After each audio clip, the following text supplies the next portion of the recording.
How's it going, everyone? Cut Tracks here, and today we're taking a look at a special watch. It's my Omega Seamaster Cosmic. I've spent a lot of time scouring eBay for a nice vintage Omega, and I settled on this one at a great price.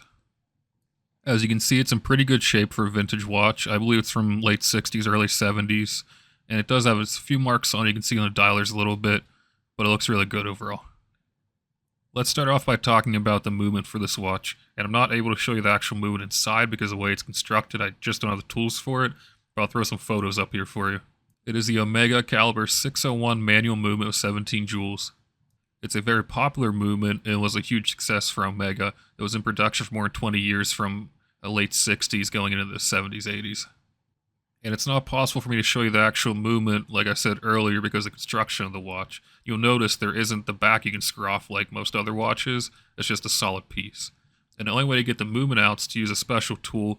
It's the Tool 107 that you can see engraved on the back of the case from Omega that lets you take the crystal off and you can pull the movement out that way. It's really unique design, but makes it a little bit harder to look at and service make any adjustments if you have to without taking the whole watch apart. There's something neat about this, like on other watches where you can unscrew the back, and usually there's a little place you can push down and then pull the crown out. On this watch, the crown kind of clicks into the movement, so if you put equal pressure on both sides, you can pop it right out, and that way you can lift the movement straight out of the face of the watch once you have the crystal taken off. And let's just move on to the crystal and get that out of the way next. It's not super exciting on this watch. It's just your standard plastic crystal. It is a vintage watch, a little more popular back then. And I think it's the only piece on the watch. It's not original. I can't find the Omega logo engraved on it. Usually in all the Omega crystals, you can see somewhere towards the middle, maybe a little off-center, the Omega logo. But it is missing on this one.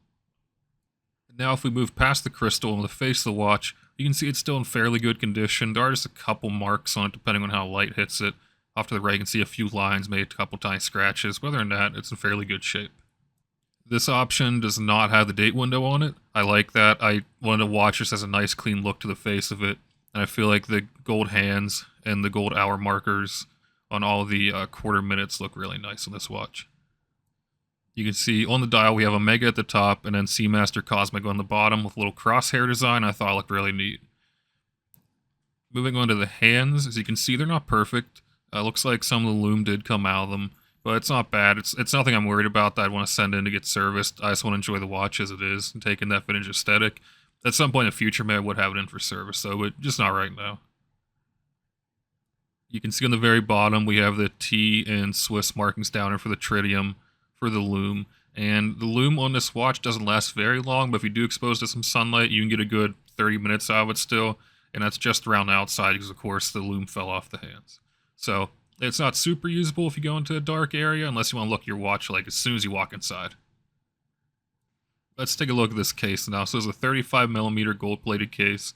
On the bottom, I can see the Omega symbol and then a 20 with a triangle, so more than likely it means it's 20 micron plated. They also had a stainless steel version of this watch, which I believe is more popular because you don't have to worry about any sort of pitting or corrosion from that gold plating. But overall in this watch, it looks like a really good example. As you can see, there's a couple dark spots, but really nothing major on the watch. And you can't really see any wear where the actual plating came off. There's just a tiny mark next to the crown, but it's very hard to see unless you're looking for it. So it's not something that really sticks out. This watch came to me in a pretty good shape for the case, but I did hit it with a little bit of a polishing cloth, and it definitely helped the gold pop out. Now if we flip to the back, you can see the classic Seamaster Seahorse logo right there, and also the reference number, which is 135.017. And off the side, you can see that Tool 107 mark there. And that's what I was talking about, how you have to have a tool to take the crystal off. That's just letting you know exactly what Omega tool you'll need for that. You can see there's just a little bit of wear on the back because the seahorse and the lettering isn't as sharp, but still very readable. And you can't see where the gold plating was removed at all or worn away. It's still in really good shape. The watch did not come with an original band, but as you can see, it has a nice crocodile strap on it right now. And most of the video, it has that on it, but I have replaced it with a blue suede strap recently. And I'll throw a shot in here. I just want to try it out, get something a little bit different. I feel like the blue goes nice with the gold. I'm going to wear this for a while and see how I feel about it. I hope you enjoyed watching this video, checking out this vintage Omega Seamaster. And if you'd like to see more Feel free to like and subscribe, and I'll see you later.